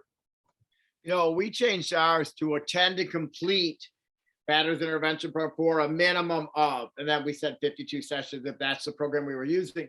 And ours actually say plus 8 mentoring sessions. So really it was 6 because they had mentoring built in as a giving back phase, and we felt that was important. But then by saying attend to complete, it wasn't just measured by sessions. Because like you said, I got that in my program right now. I got one family court judge. None of my other judge does this, but one family court judge said him and the attorney just told the client, all you got to do is 26 weeks. You're done on week 26. And the guy's not doing any of his assignments, right? He's just dragging his feet. He's not even halfway through his assignments, but there's no reason to, because he's going to get out. So and looking at training of that, I kind of was talking to David the other day. I said, it's like taking 2 cars for an oil change. Maybe Javier, they always change your car's oil in 30 minutes. You and I are going to go on vacation, but we're both driving our own cars. You go, hey, let's pull into this magic oil change. We'll be done. Your car gets up, 30 minutes, you're done. You're ready to go. My car, it was so corroded because I never changed my oil. They couldn't get the damn thing, couldn't get it to drain. They finally got the oil out. And you're going to say, nope, 30 minutes up. We're gone. We're leaving. I'm like, no, they're not done with my car. He says, I don't give a shit. Time's up. You got 30 minutes. Let's go. Okay, get my car down. I start it. I drive off. What's going to happen a mile down the road? My car's going to blow up. Why? It wasn't done. All we did was drain the oil. We never took time to put the new oil in, to do any treatments, to put the cork back in. And I think we do that with these men when we shortchange them with programs and don't get them all the way fully cooked, if you will. And James, there's another question. Yeah. I believe, let's see who it was. I'll give them a shout out. It was from Jennifer Figueroa. Are there any VIP programs that allow participants to continue attending group sessions even after the 52 required sessions? And, with our program, the DV STEP program, we do have a contract with the New Awakening. I know that New Awakening does a great job of continuing to work individuals if they want to continue to attend treatment and counseling and so forth. And I know that I believe that there are some vouchers that you spoke about, Jim, earlier that they can always work with and so forth. So obviously it depends on the treatment provider, but I do know that New Awakening does allow individuals to continue that treatment process. Most programs in the country do say clients can come back for free once they complete. Our program, we modeled after David's program because that's kind of what I've known. And I've been lucky enough to attend Batter's intervention in every state in the United States except for Alaska and throughout the world. I've gotten to go to a lot of treatment programs. So we modify things based on what we learn, but our foundation still comes from there. So if you come to my class tonight, I will have 3 mentors there who graduated. One's off probation and graduated back in March. The other one, I think he'll come. He also graduated back in March. He's off probation. Well, the one I guess isn't off probation technically. So he'll be off this month. The other one was off for 4 months ago, and he finished in March. And the other one, he's off probation next week, but he finished the program 2 months ago. And they come every week, and we treat them almost like staff. When clients do a presentation, they get feedback from 3 people in the group and from every mentor. And the mentors are honored. But the mentors come in and talk about real life problems. They'll come in and say, I just broke up with my girlfriend, or this stress together, but there's all this conflict. And my clients are required to call someone every week, and they have to talk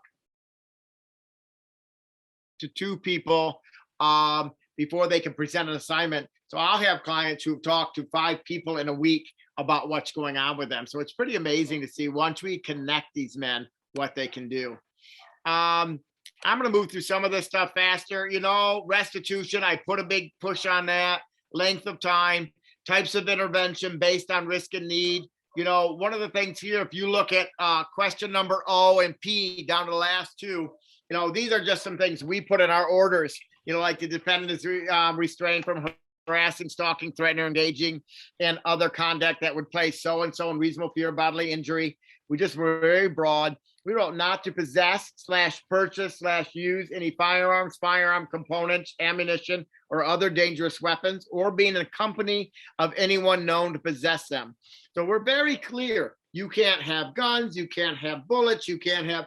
We had a guy who got caught with 400 rounds for an AK-47 assault style rifle, but he didn't have no rifle that we could find. Interestingly enough, I'm working with probation in Cleveland, and they have the same thing just happened this week. The guy threatened to kill them. They found some components to a rifle. They found bullets. They found no rifle. They didn't think they could violate them. Technically, ammunition is under the federal statute, but just make it clear in your order. We ordered no medical marijuana, no K2, spice, or other synthetic hallucinogens, or potentially addictive meds without permission of the court. So we're pretty strict on that. Now, people will say marijuana is legal. I don't give a shit. So is alcohol. You want to smoke pot and drink? Don't hit your wife in my county. That's my view. And I don't care if people smoke pot. I don't care if people drink. But while you're on probation, that's one of the consequences. I want you to have a clear mind. I want you spending your marijuana and beer money on treatment, restitution, and probation. When you get off probation, if you can keep your hands to yourself, go smoke one. So that may be different in different parts of the country, and different judges may feel differently, especially if they smoke. But it's something to think about. Does marijuana or the use of alcohol ever contribute to the safety of my victim? If it does, we really need to be mindful on why are we not restricting it? So, and really quickly, I want to just jump in on that, Jim. With the DVCEP program, we do receive some federal funding and so forth. So anytime that you're receiving federal funding, some grants, the federal government's going to frown upon any kind of medical marijuana use and so forth. So just FYI, for a couple of years, we did allow it. However, within the last year, we did have to discontinue any individual who came into the program with their marijuana card. But just FYI, if you're receiving federal monies, yeah, it's probably not going to happen. Great comment. Now you look under and no use / possession of alcohol, illegal drugs, or drug paraphernalia, or being in the presence of anyone possessing or using any illegal drugs or drug paraphernalia. Because none of my clients smoke marijuana. They all get a ride to work from their pot smoking friend, right? So we just said you can't be in the car with your pot smoking friend, right? You can't have your brother's crack pipe in your car with you. Those things, they have to be gone. So just things to think about and discuss in your community. These are some other things that came out of working with our CCR. We created a domestic violence effects on children class. It was a 1-day, 8-hour class. We didn't talk about the victim. Any man who was a parent or we thought would be a parent in the near future had to go to this class. They loved it, but they got to learn how domestic violence impacts our children, because these men think they're all good fathers. They want custody of their kids. They fight for custody of their kids. They want visitation. The victims say they're wonderful fathers. The research shows one of the very worst things I could do for my children is to abuse the mother of my children. It's even on the ACEs test, and that was not done by feminists. It was done by a bunch of male doctors in their 50s and 60s. But it's all the research indicates. So when we can show men, this is how your behavior is impacting little Johnny or Melissa, it's pretty huge. We worked with people who are doing the parenting classes to make sure that they were informed about the effects of domestic violence and they're aware about how their training impacts victims and offenders. Surprisingly enough, not that I'm own stock in Netflix, but if you watch that Maid series, she's forced to go to parenting classes and to look good to the courts. And in there, what they say, you just want to punch the instructor because it's horrible things that you would say to a victim. Things that you would say to a non-domestic violence family that would be totally appropriate. But when working with families who have violence, way too much guilt, putting way too much responsibility. So work with your people doing your parenting classes. Do they understand domestic violence? Do they understand what's being taught there and how that could put undue pressure on victims and really embolden perpetrators and have them come to our table? We want our men to pay child support because we believe that's a form of economic abuse, right? They don't pay child support. Now what my men are doing, and they're getting really good at it, is they hide all their money in crypto so they don't have to pay. Like I have one guy, he just got his case all dismissed and thrown out. And he admitted to me, well, he did, he coerced the victim. He has $900,000 in bankruptcy coming in, but he's very wealthy. He has a Lamborghini, $1 million house. And he told the victim and their attorney, he's filing for bankruptcy and she's going to have half of this $900,000 debt and lose everything. And he took all of his money and hid it in crypto. And so she dropped everything because that freaked the shit out of her. And now he's promised, if you drop everything, I'll let you have this house and I'll give you $100,000 and I'll give this much child support and I'll give this, but you got to give me everything I want. And he's not being held accountable because he was able to hide his money. So I don't know how we're going to overcome this crypto hiding ability, but it's something we're going to have to start having discussions about. How are men hiding money and how are they using economic coercion control against their victims? Like I said, AA daily for my guys who have substance abuse. If you're not working and you're not, I'm going to have you go daily because we know unemployment raises lethality and risk. My guys who aren't working, you're going to go to batter's intervention 3 times per week till gainfully employed. Again, we're doing risk need. That's evidence-based practice. All the evidence says unemployment raises lethality and risk. Then we need more intensive supervision, more intensive treatment. Again, we're all gung-ho on making programs less for the guys who are less severe. Let's make programs more for the men who are more and have those discussions at least. It may not look like this in your community. You may not be able to afford to do that. There may not be the resources, but what can we do to meet the need? Prosecute violations, this is kind of pretty much given, but things we can talk about, sure and swift consequences. Did you want to talk any about this, Javier? And actually, I do, but I'll go back a little bit. I believe to the prior that one, the prior slide. This one here, or one more? I think there you go. And I think a really incredible additional sentencing recommendation would be even trauma-informed therapy, because as you stated, you brought up ACEs, and ACEs shows that most individuals, if not over 90% of participants or clients or defendants, have had some kind of trauma, and for them to deal with it, to go through treatment, go through counseling, so that way, at a certain point they will understand how or what's the process of how they got to this point. And that's what we have in our program with the DV STEP program. I also mentioned seeking safety. I think that's something that that's vital, because a lot of our individuals also have the PTSD, the anxiety, the depression. Most of our individuals have come from witnessing domestic violence, growing up as a child, and so forth. So if you could add those kind of treatments to your arsenal, to your toolbox, I think that would be huge. That's awesome. I think this trauma-informed care is so important for us to have those discussions. It's hotly debated. Sometimes we get so trauma-informed. I've gone to some programs that are well-respected and went like literally 7 sessions and never once heard them talk about violence against women. They moved so far, it was just trauma. And I said, this was a great men's support group, but it wasn't a domestic violence program. Now they differed, they disagreed with me. They thought that just dealing with the trauma would stop it. Here's what I will say. There are a lot of traumatized individuals who don't use violence against their partners, right? Just like there's lots of alcoholic individuals who don't use violence against their partners. There's lots of mentally ill individuals who don't use violence against their partners. It doesn't mean that my trauma doesn't need to be addressed. My substance abuse doesn't need to be addressed. And my mental illness doesn't need to be addressed. But we don't want to be where now the pendulum's moved so far over that we're just going to have a bunch of untraumatized batterers. And I think some programs are doing that. We're having sober, untraumatized men using coercive control. And we want to make sure, I do like, and I know you guys are familiar with the Family Peace Initiative, I think they do a good job of looking at trauma, but relating it to how I use my abuse, how my pain, and I stored and I created rules that looks at my core beliefs, right? And then that gave me permission to pass on that pain and be abusive to other people. And so I think a trauma-informed program that relates my trauma to my entitlement and my privilege and my giving me permission to use violence is good. Just be careful. It's a slippery road and it's worth having discussions. I would really want victim services to come in and watch give me their feedback. Not that I would necessarily listen to them. Sometimes they're going to be wrong. They might be too far to the left or the right or whatever. But listening to them, having voices, and listening to batterers intervention and listening to probation and looking at research. Biscme has a wonderful place on Fridays at 2:00. They have this DV supervision. Great group of people from around the country who are coming in and spend 1 hour with anybody for free.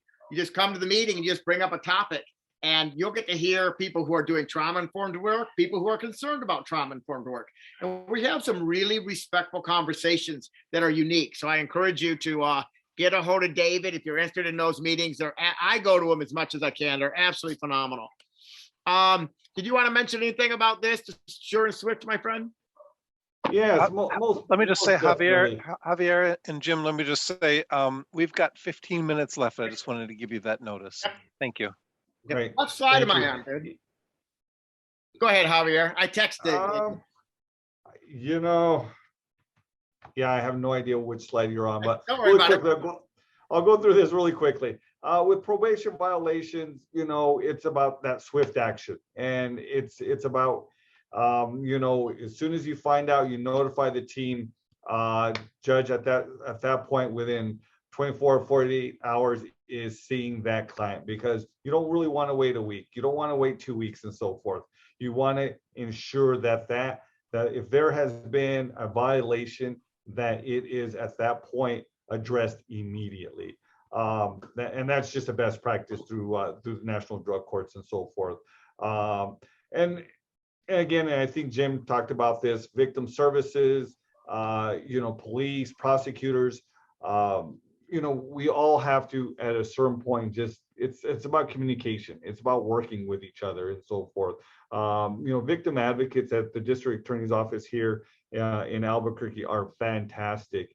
And they're the bridge from the police to the prosecutors to probation. You guys do such a great job. If there's a few of you out there, I just commend you for such a great job that you folks do, because you guys are the glue that holds these cases together and so forth. So thank you for your work. But it definitely boils down to communication. The other thing that we can do, right now in this day of justice reform and nobody wanting to send anyone to jail because of COVID, we got to think of other graduated sanctions. So really, batterers intervention and probation and prosecutors should really be sitting down and thinking, what does graduated sanctions look like? What are our alternatives to jail?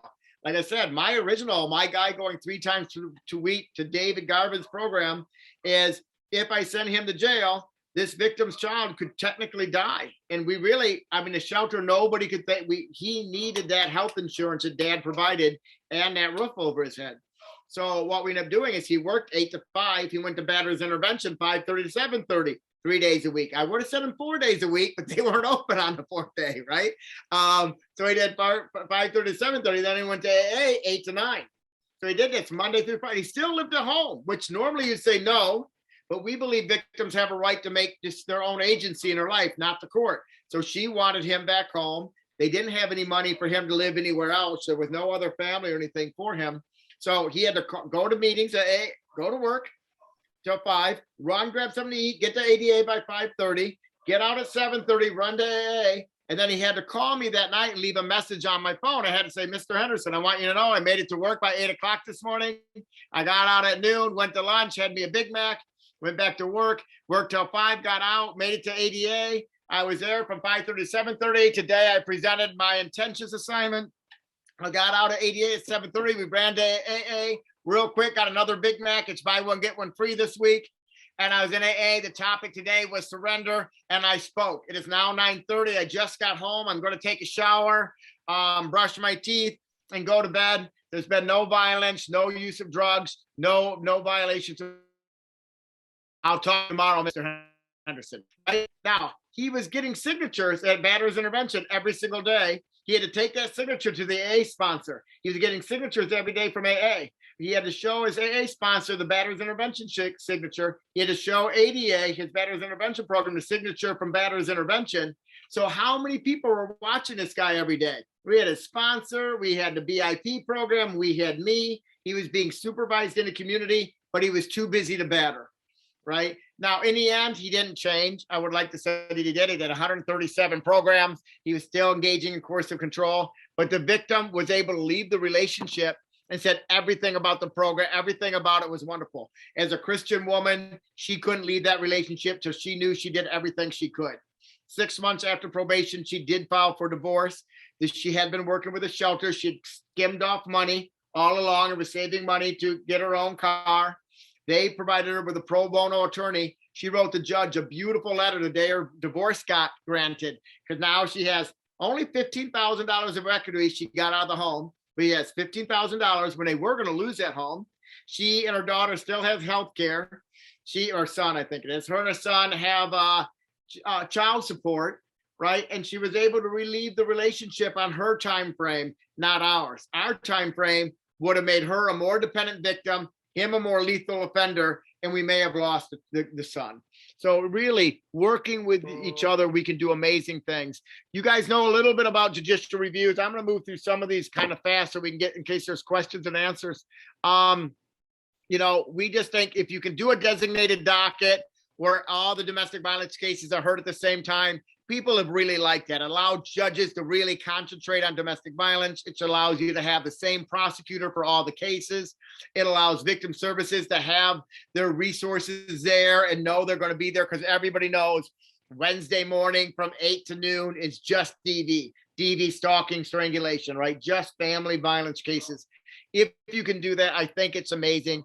If you can't do it, if no judge would do them all, maybe you just ask for judicial reviews for your most lethal offenses. Hey, Your Honor, I know you don't want to do a DV docket, but that's too complicated for the court right now. But these stranglers and guys with firearms are a different category of guys. Can we at least do reviews on these guys, bring them back before the judge so they know how serious the court takes these cases? These guys are the ones we think are at risk of possibly killing someone. Doing something in incremental stakes like that, I think, will make a huge, huge difference. You know, if guys are in jail or getting let out early, we got to make sure that people know, and we can file charges for things that happen. I was going to play you this 911, this tape. David, I'm going to let you got this PowerPoint. You'll be able to share it with people. This is just a jail call, and it shows just what types of things the men say.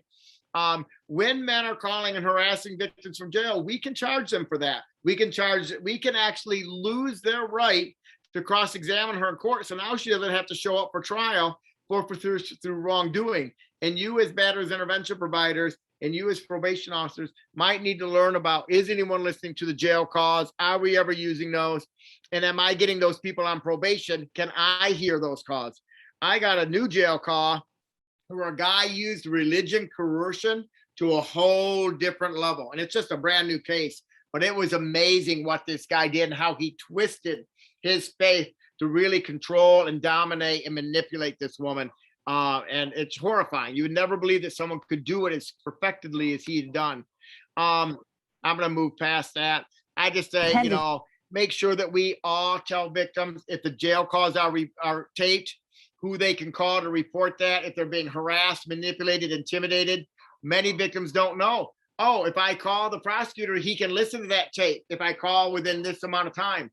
You know, so we just informed her, hey, you know, if you wrote down, oh, he called me today at 4:15 and I called the prosecutor, he can pull that tape and he can see what he's doing. Now I don't have to go to court. They can hold him accountable. So just know what the policies are, how to do that.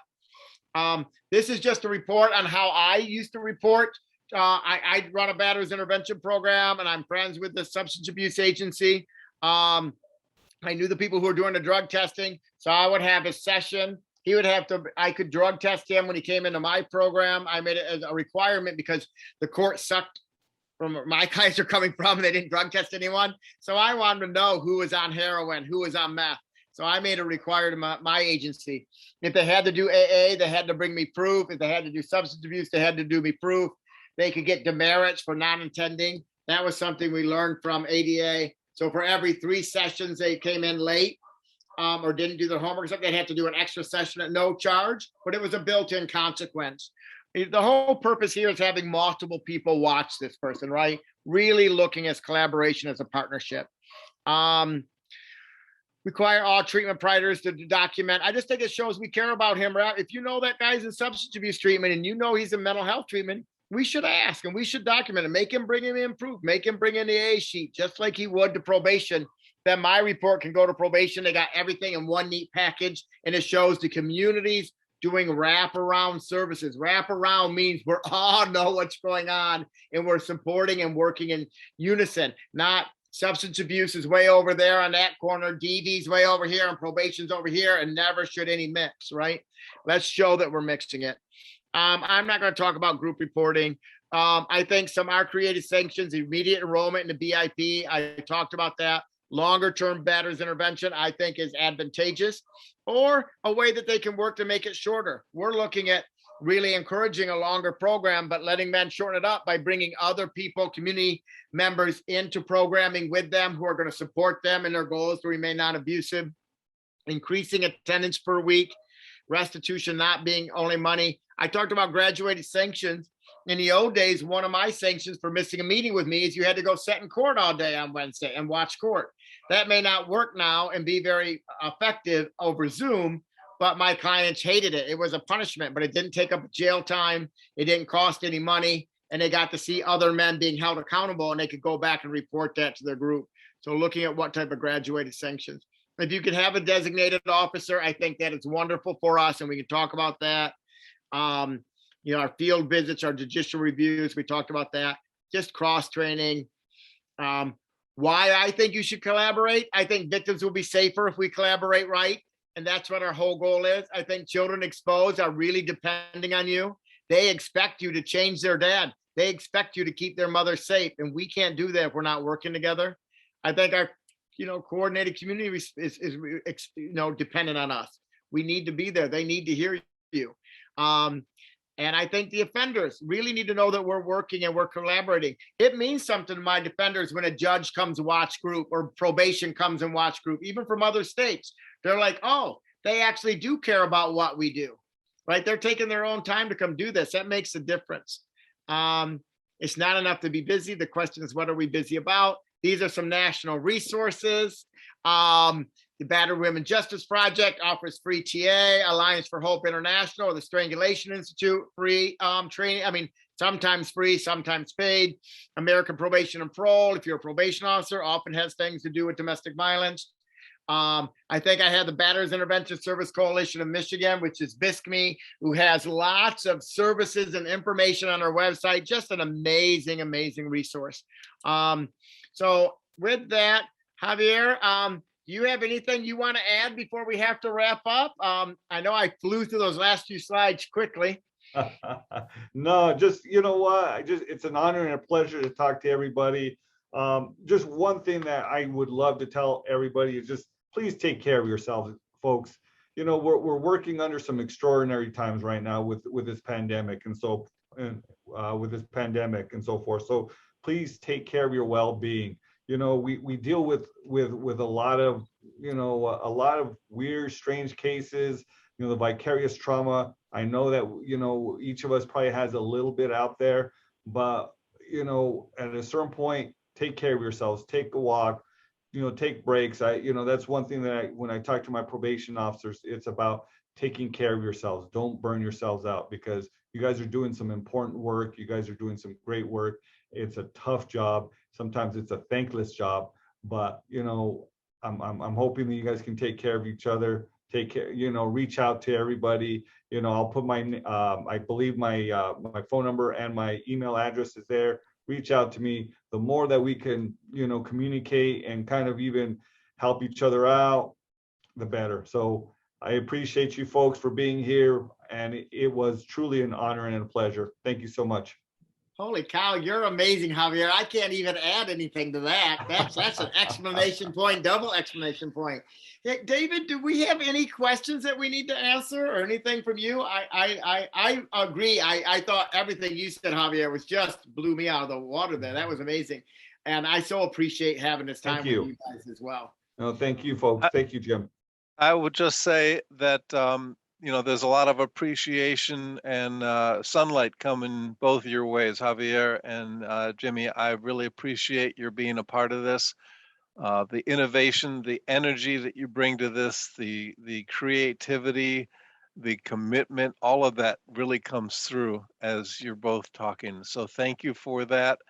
I want to say one thing about next week, and then I'm going to turn it over to Terry, who will give you more information both about next week and then about the seventh session. So today was number 5. We got 6 and 7 coming up. But I want to say next week on Tuesday, Wednesday, and Thursday, yes, it is a big ask to ask you to take 3 days out of your life, out of your work, to attend the very intensive Scott Miller training on the coordinated community response.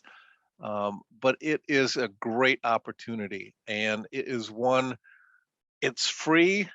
This is coming from the creators of the coordinated community response. So, tell your friends, tell your colleagues, tell your coworkers, tell your judges, prosecutors, probation officers, law enforcement, clergy, everyone, tell them to come to this. We've got the capacity to be able to handle that. And it's just going to continue this training series that we've been engaged in since we started. So Javier and Jimmy, thank you both. And Terry, I'll turn it over to you. And if you have evaluations, please fill them out. We always like to see what we can do to improve, everyone. So thank you. And there's our contact information for Javier and me if you have any further questions. Thank you so much for joining us today and participating. We hope to see you in future and our Facebook as well. And so always keep in tune with us. We post all our information there. And we hope you have a fantastic day. Thanks, everybody.